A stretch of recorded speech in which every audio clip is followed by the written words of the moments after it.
Good afternoon. This is Channel 1 Lunchtime News. It is the 13th day of September 2020. I trust you're having a lovely day. Well, remember to interact with us on our social media handle. On Twitter, you can reach us at KBC Channel 1 or at Jackline Wambiru. Well, our sign language interpreter this afternoon is Lensa Odinga.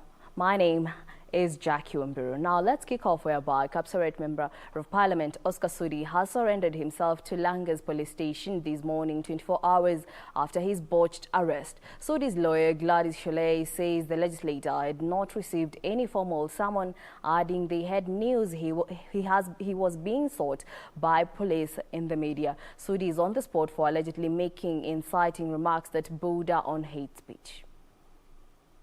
On Friday night, police attempted to raid the home of Kapsaret MP Oscar Sudi to arrest him over alleged incitement remarks.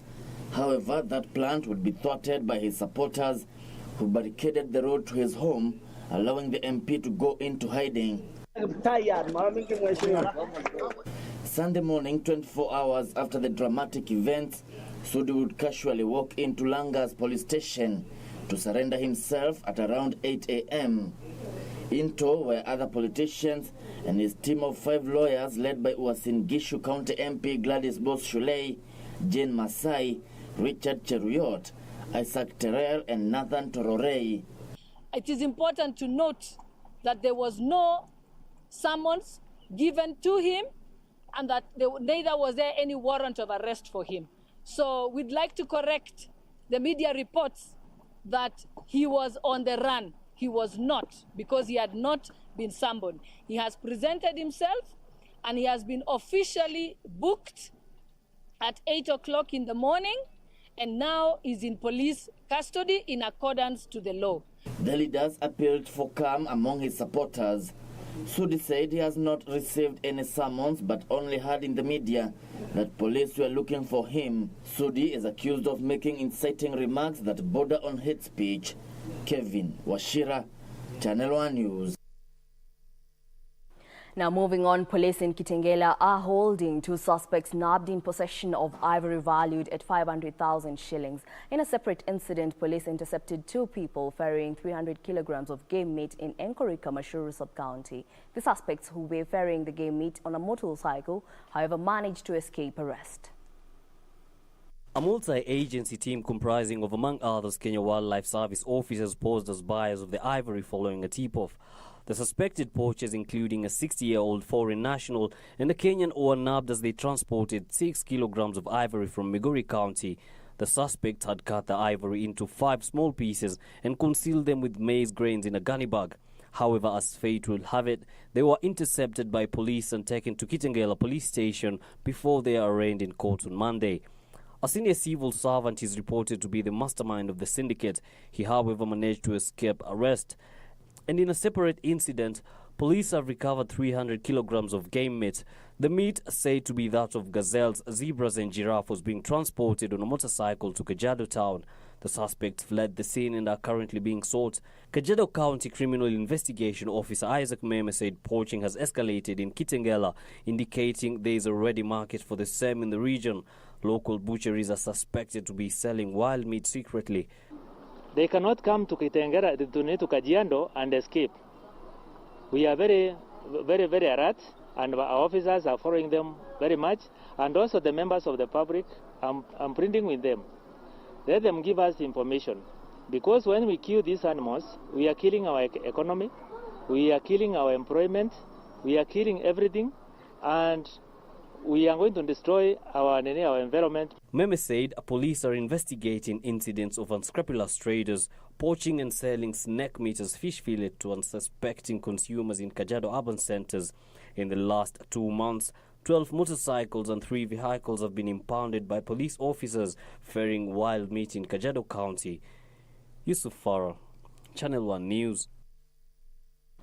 And staying on emerging issues courtesy to COVID-19, the Campbeltown County interfaith clergy is set to embark on counseling sessions to the families that lost their loved ones due to COVID-19 disease. The clergy will mainly focus on the families that are facing stigma as a result of how their loved ones were hurriedly buried in line with the COVID-19 guidelines. Now, Seamen, a member of the Interfaith Council, said most of the families were humiliated when public health officers fully donned in personal protective equipment buried their loved ones, a situation that left them battling stigma and pain for being unable to give their loved ones a befitting send-off. Their remarks come days after the Ministry of Health said it was in the process of reviewing burial protocols and guidelines with new evidence showing the risk of infection by a body was minimal if there was no contact with the body fluids.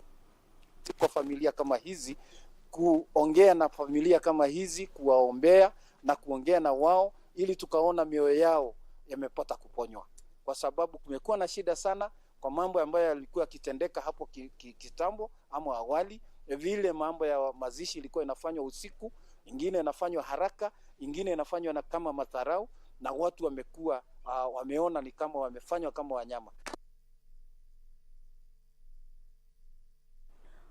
And away from that, residents of Sekenani in Narok West have been challenged to ditch female genital mutilation and early marriages to enable the girl child to realize her full potential.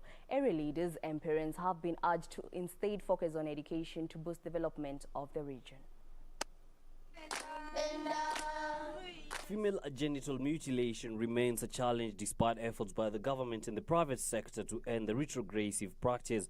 Speaking at a girls' rescue center, the founder, Travis Sawyer, says he started the center 15 years ago with the aim of protecting girls from the Maasai community against FGM and early marriages. Tulianza na wasichana wawili, tumeona hawa kuna shida mingi, hata wanaenda wanaomba kwa duka na wanalala usiku nje. So far, over 20 girls have been rescued and escaped false cultural practices. Na tumeleta hawa ndani, tumependa hawa kama watoto wetu, na tuko pamoja na hawa mpaka mwisho, mpaka wanamaliza university, ni kama watoto wetu. Jen Akosoi and Noema Koitumelo are among the girls who have been lucky to escape the outdated practice after they were rescued. Tunalipua school fees, tunasoma vizuri, na hata sisi pia tunatia bidii sana kusoma kwa maisha yetu, ndio ili kesho tukuje tukue watu wa maana na tusaidia majamii zetu. Nashukuru mama na dad, amenilipia pesa na nimeenda hadi nikapona, daktari amenitibu. Narok County Natural Resources Network Chairman Nicholas Olemurero hailed the center for its effort to make sure girls in the Sekenani area are rescued and access education. Vile mnapovijua watoto wasichana wako katika hatarini, kwa sababu kwa kimila yetu Kimasai tukiwa wanaume tunaona tu msichana akizaliwa hiyo ni ng'ombe, lakini sasa tumeona hii kanisa imesaidia sana. Olemurero added that it is time the community ditches the outdated practice and adopt a new system of educating and empowering their girls. Yusuf Farah, Channel 1 News. And away from Narok County, let's cross over to KBC County, where an initiative aimed at creating awareness among public service vehicle drivers and boda operators in the county has been launched. The exercise, spearheaded by National Transport Safety Authority in conjunction with Rocky Driving School, was aimed at sensitizing drivers so as to reduce road accidents in the region. National Transport Safety Authority Road Safety Officer Francis Kirago pointing out that there was need to have competent drivers so as to curb fatalities on the roads.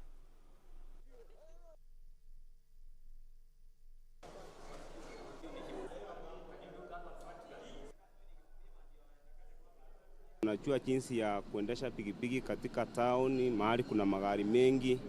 Sector ina employ so many people, and as such tunahitaji tuwe na watu wenye wanafanya road safety wakiwa competent drivers. Watu wengi sana, mara nyingi tumepata ajali nyingi barabarani ni kwa sababu ya watu kutoelewa umuhimu wa road courtesy na road safety. That report on road safety brings us to our first break here on Channel 1 Lunchtime News. Don't go too far. We'll be right back.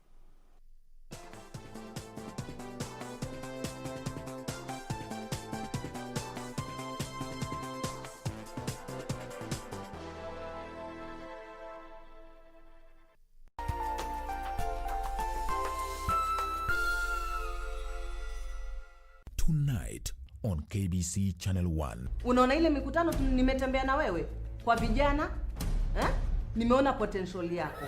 Na badala ningoje aibu, that's why nimeamua ubakie kuwa deputy governor, mimi ndo nitasimama na mzee Alfani. Hiyo haitawezekana.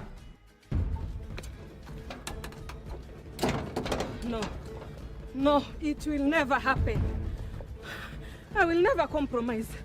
Ngoja aje over my dead body. Tonight on KBC Channel 1. Whatever happened between you and Ramon? Ramon didn't tell you anything? No. I had to speak with someone. With whom? It was Sophia. She's the one who called me. Sophia? Mm-hmm. I don't know how she tracked me down, but you see, well, she wanted to talk to me, so that's why I went out. I see. I've just spoken with the dean of the university. The charges against you are very serious. They could lead to imprisonment. In love with Ramon. Heroes, they're cowards. We need this win, Wanjala. You have to win. They are fearless, yet friendly. I hope hauna machungu after ile game ya mwisho. I'm allowed to be concerned about you, Wanjala. I'm your wife. I will take good care of you. Fierce, yet fair. Pa combo sasa. Pop! Foza kidogo. Pop pop. Firm, yet faultless. You embarrassed Mom. All of us. But it would be nice if someone would look out for me too. You don't listen to me. Because you always want to tell me how to... Jemo unadu nini hapa? You are embarrassing me. Ina lobi mimi siwezani nayo. Kona, Kenya's daily drama. Taina train atona muhimu sana kwa life yangu. Kwa hivyo vile mimi nafanya hapa ni upuzi. Naweza kukusaidia kujua ni akina nani? Mimi siwezi chukua msaada kutoka kwa Saitani. What is this? It's a make or break chance. Your fun, fabulous, full team of Kona. Every fine weekday, right here on KBC Channel 1.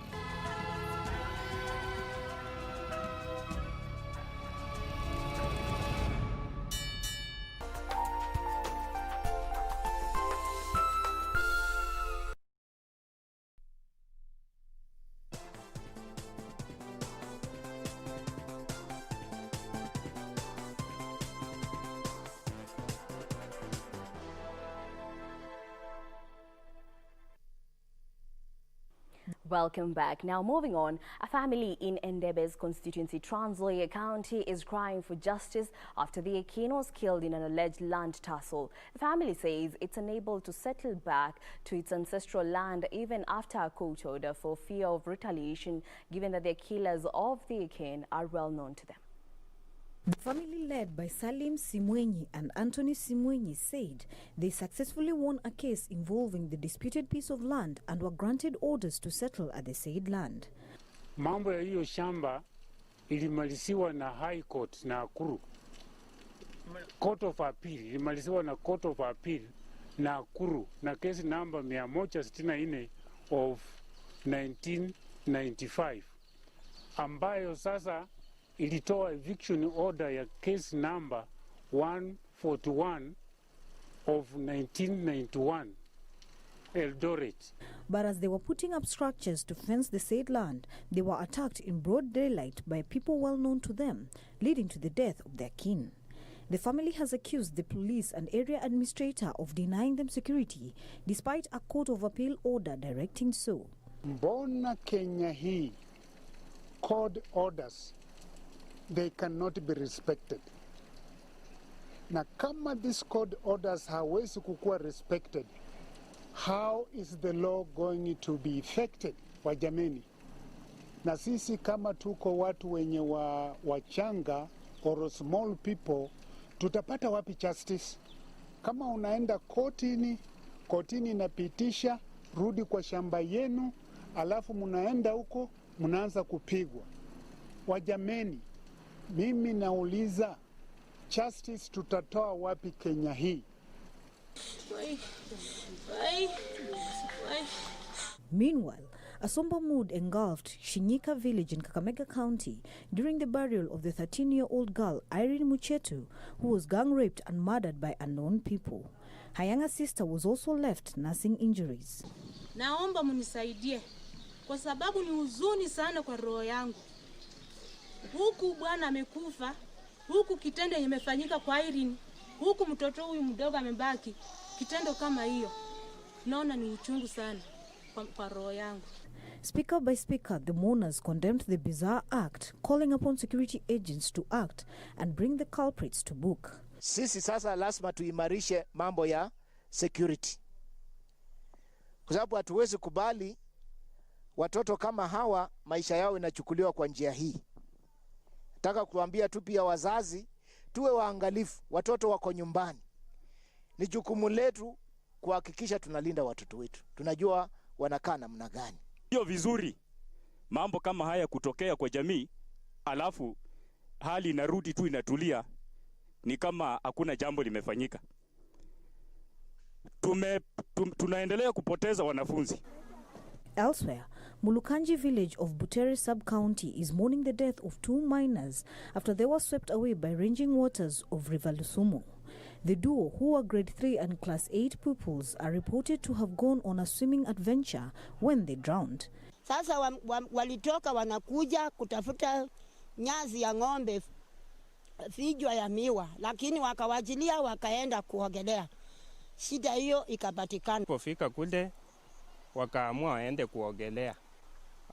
Walikuwa wanafunzi 7, 2 wakaenda na maji, alafu 5 wakanusurika.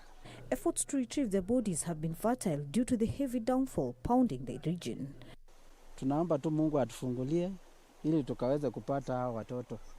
Juu hii maji kwa vile imeongezeka mpaka saa hizi imewang'oa mahali walikuwa wamejaribu kuteremka. For Channel 1 News, I'm Emily K. Badi. And away from that, a family in Ukwala is in pain following the death of an expectant mother and her unborn child as they were waiting for an ambulance to seek specialized care. The woman is reported to have developed birth-related complications while at Ukwala Sub-County Hospital and was referred to Siaya County Referral Hospital. She, however, waited for over 6 hours for an ambulance before she succumbed. The family is now crying for justice, accusing the hospital of negligence. What was expected to be a joyful moment would end in tears and loss. The family left in shock, angered and in pain. Their kin dying after a long 6-hour wait for an ambulance to ferry her to Siaya County Referral Hospital. The widower, Frederick Ouma Omondi, who lost his wife and child, is crying foul and blaming the medics at the Ukwala Sub-County Hospital for neglect and suspicious actions that led to the death of his wife, Cyprus Akinye.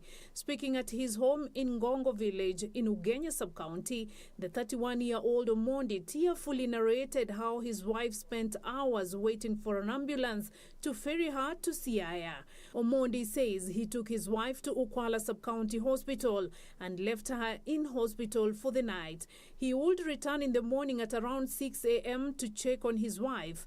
However, he says he was denied entry by the security guard at the hospital but later allowed into the facility. However, he was not permitted to see his wife with an assurance from the hospital management that she was okay and waiting to be transferred to Siaya Referral Hospital in 30 minutes. Niliona ambulensi ikifika, kisha madaktari nadhani walikuwa manesi wakazungumza na dereva wa ambulensi kisha akaondoka. Hapo ndipo nikaingiwa na wasiwasi na kuuliza iwapo tulikuwa tukisubiri ambulensi imekuwa vipi, ambulensi imefika na tena ikaondoka. Asikupata jibu. He said that 30 minutes turned into hours, and it was not until shortly before 12 noon that the ambulance showed up and left immediately with the wife. Omondi says the hospital took 30 minutes to break the sad news of the death of the mother and child. Nilichanganyikiwa na kuwauliza madaktari wapo walijua ya kwamba wameshindwa. Pamoja na rekodi zote amekuwa akija kliniki, mbona hawakufuatilia wajua kwamba mgonjwa huyo hakuwa ni wakupelekwa, alikuwa ni wakupelekwa Siaya. Hawakunijibu chochote. Nikawauliza kilichotendeka, kilichosababisha kifo, hawakunijibu chochote. Kwa hivyo nikachanganyikiwa, nikaanza kulia, nikalia hivyo. His father, Peter Omondi Obimbo, described the condition of his daughter as devastating. Sasa alifunikwa na najua siwezi fikia karibu, namna nilifika kama hapo na hapo, nikaona mtoto peke yake iko matako ya mtoto iko kwa hapa na mguu iko kwa mbako ya mama yake nje na kichwa iko ndani. Hiyo ndio kitu niliona ni mbaya sana. Sijui alifanya operation ya kurarua kama chui, sijui alikuwa anararua kama ile kitu anaiba. Hiyo ndio nashinda mimi, hao walikuwa nafanya operation aina gani. The family called on the government to intervene and bring to book those who contributed to the death of the 26-year-old mother and her unborn child. Kwa hivyo naomba serikali ifanye uchunguzi na ikiwezekana ifanye uchunguzi kabisa hapo katika county ya sub county ya Ukwala Hospital. Nijue ni nini hasa kilichotendeka na kusababisha kifo cha mke wangu. Siaya County Director of Medical Services Dr. Michael Odor confirmed the death of the mother and child, saying all those involved in handling the deceased would appear before an audit board next week for questioning. Beatrice Gatonyangetich, Channel 1 News. Now, on a separate matter, families living along the Kenyan-Ugandan border are reaping benefits from the Crossborder Peace Initiative signed between the two countries last year in Moroto, Uganda. Devolution Cabinet Secretary Eugene Omalo said the initiative has helped foster inter-ethnic interactions, collaborations and movement aimed at reduction of tension and conflict. At Nasal area in Kacheliba constituency, West Pokot, locals have converged to commemorate the cross-border peace initiative signed between Kenya and Uganda last year in Moroto, Uganda. Reflecting on gains from the year of peaceful coexistence,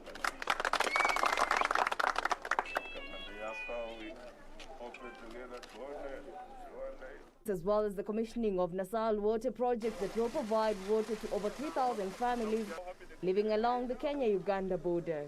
Eneo nzima iko na tatizo la maji. Leo hii tumesuluhisha Nasal. This water project will provide not only livelihood improvement for the communities, but it will also reduce conflict among the communities. This is really good. Devolution Cabinet Secretary Eugene Omalo, who graced the event, pointed out that the project is among 5 other projects, including the construction of 3 major dams in Turkana, West Pokot, and Marsabit, among others, on the MOU that aims to foster peace among the border communities. Ikigharimu milioni 250 hapa Pokot, damu yenu iko inajengwa hapa Kases, inaendelea sawa sawa.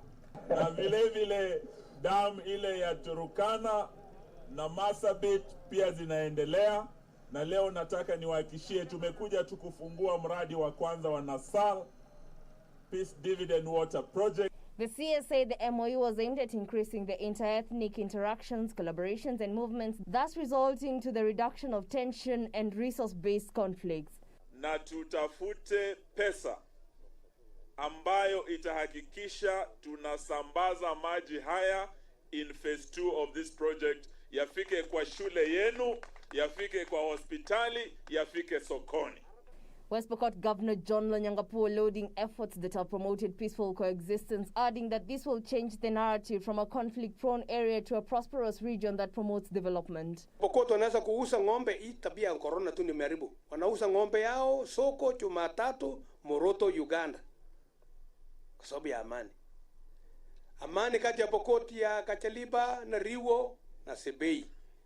Amani kati ya Pokot huko Masol na Turkana na Marakwet pia. The Karamoja cluster is a cross-border area shared by 4 neighboring countries, among them Kenya, Uganda, Ethiopia and South Sudan.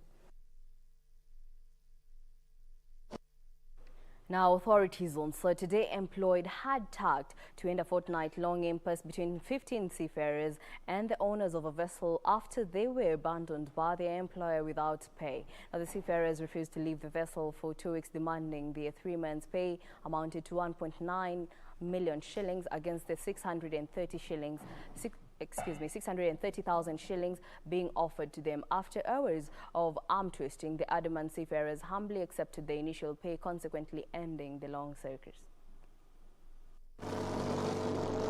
The 2-week standoff between 15 seafarers and the owners of a vessel in which they had allegedly been abandoned in without pay came to a dramatic end on Saturday following the intervention of Kenyan authorities.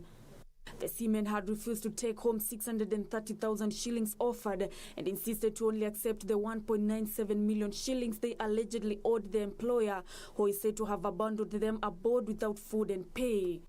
Akatuacha bila kutulipa pesa kama miezi mitatu hivi, na alituacha bila hata chakula, hata hakutupatia. So tulijaribu kuitisha msaada kwa KMA, Kenya Coast Guard, na Seafarers Union na ITF.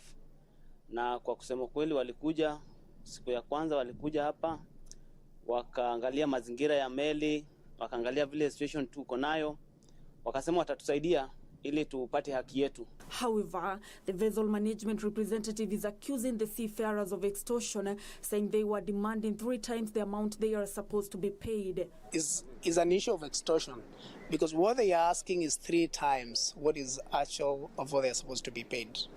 I agree, we have a dispute in salaries, and that's why we've called them to come, we negotiate. We pay them what they are supposed to be paid. Now it's gone up to 630,000 is the offer, and the BMU is no longer assisting. He told them yesterday that if you want some help, if you don't take the 630,000 shilling, then just talk to the Mzungu. Put 10 million shilling into this boat. It is an exchange that led to the dramatic arrest of the American tourist Boyd Corbett, who had initially offered to assist the seafarers with legal representation as well as food and other essentials shortly after learning of their plight. He was later released without any charges being preferred against him.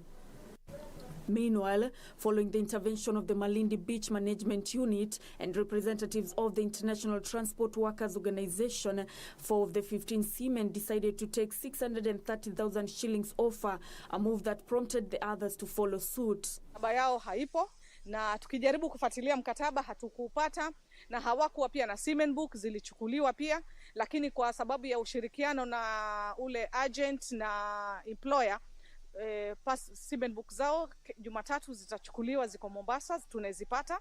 Tumekubaliana kwamba tukaeleana kwamba at least tuende tugawe ule uzito kwa pamoja kama binadamu, na nikaweza kupata changu, na mimi nimeweza kushukuru. Nancy Okware, Channel 1 News. And staying on the topic of COVID-19, domestic air travel in Wuhan, the epicenter of the global coronavirus outbreak, returned to pre-pandemic levels with 500 domestic flights allowed. The virus was first detected in Wuhan late last year, and the city underwent a draconian 76-day lockdown as its hospitals struggled to deal with the tidal wave of cases that required the rapid construction of field hospitals. Now, more than 28.9 million people around the world have been diagnosed with the coronavirus, according to Johns Hopkins University. Air travel in Wuhan, the epicenter of the global coronavirus outbreak, has returned to pre-pandemic levels, authorities said on Sunday. Since the reopening in early April, life has gradually returned to normal and numbers of domestic flights serving the city, as well as the number of passengers, increased. Meanwhile, AstraZeneca has resumed British clinical trials of its COVID-19 vaccine, one of the most advanced in development, after getting the green light from safety watchdogs, the company said. Elsewhere, South Korea has eased its tough social distancing policy for the next 2 weeks in the densely populated Seoul metropolitan area, with new daily novel coronavirus cases hovering stubbornly within triple digits. And lockdown restrictions in Australia's state of Victoria will ease very slightly as of Monday, state officials said, as the number of new daily coronavirus cases continue to fall in the country's hotspot, according to Reuters news agency. India has registered a single-day spike of 94,372 new confirmed coronavirus cases, driving the country's overall tally to 4.75 million. Italy, in the meantime, has reported 1,501 new coronavirus cases and 6 more deaths. According to the ministry data, infections have been steadily increasing for the past 6 weeks. Nearly 924,000 people around the world have died from coronavirus, and about 20 million have recovered. For Channel 1 News, I'm Emily K. Buddy.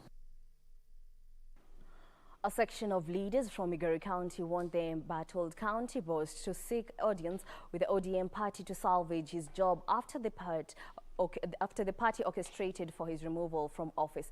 Already Member of Parliament Mark Nyamita wants Governor Obado to stop chest thumping and engage his party to reach a consensus. At least 31 members of Migori County Assembly have supported Obado's ouster over graft allegations. In what appears to be a move to save embattled Migori County boss from joining his counterpart whose impeachment motions have been a success, Uriri Member of Parliament Mark Nyamita has urged the governor to consider engaging the party to save his face. Speaking in his constituency, the MP said unnecessary chest thumping by the governor will not help him as much at a time when his own party is against his style of leadership. I'm appealing to the governor, take one step back, talk to the party internally, because that is the only way that this thing can be resolved. But if we all hold on to our ground and everyone is on top of a cliff, we will not get to a solution. The MP claims there are issues which can be solved in-house, but are left to yield into bigger problems by people who have chosen to be defiant to the party's dispute officials. Obado's impeachment is set to be tabled at the County Assembly on Tuesday. If one person is high, the other person is high, an agreement will not be reached. So we must find other mechanisms. And the party is very robust with mechanisms that can resolve any dispute that we have. Meanwhile, the family of the late William Olentimama has officially handed over the leadership mantle to his second-born son, Timothy Tempest, after the first-born son, Amos Ipoi, passed the baton to his brother.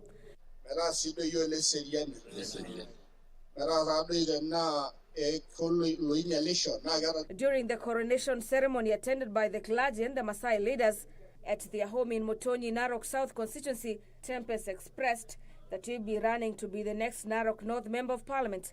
The seat is currently held by Moitalel Olekenta, who managed to beat the late William Olentimama in 2013 elections.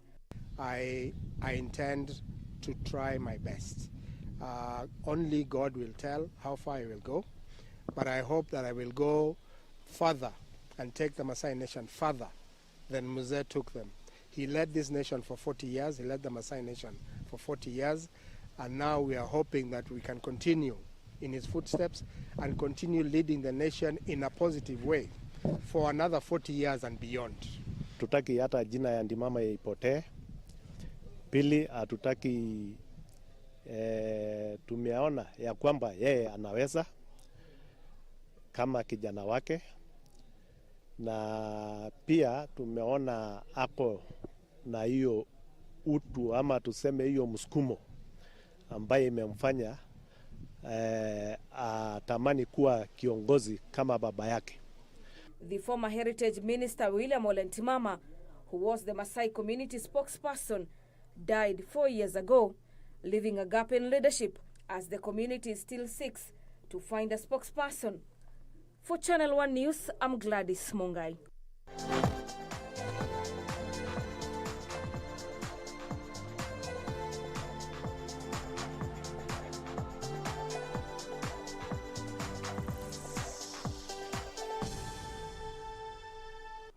And in the world of sports, Naomi Osaka became the first player to win the US Open women's singles final from a set down since Sanchez Vicario in 1994 versus Steffi Graf after overcoming Victoria Azarenka to lift her second US Open title in 3 years with a 1-6, 6-3, 6-3 victory. The 22-year-old Japanese star, already the highest earning female athlete in the world, adds another £2.3 million in prize money to her fortune, while she becomes the first Asian to win three major titles, surpassing Chinese trailblazer Lina. She has been a vocal advocate for Black Lives Matter, wearing face masks during this tournament, bearing the names of black victims of brutality and violence.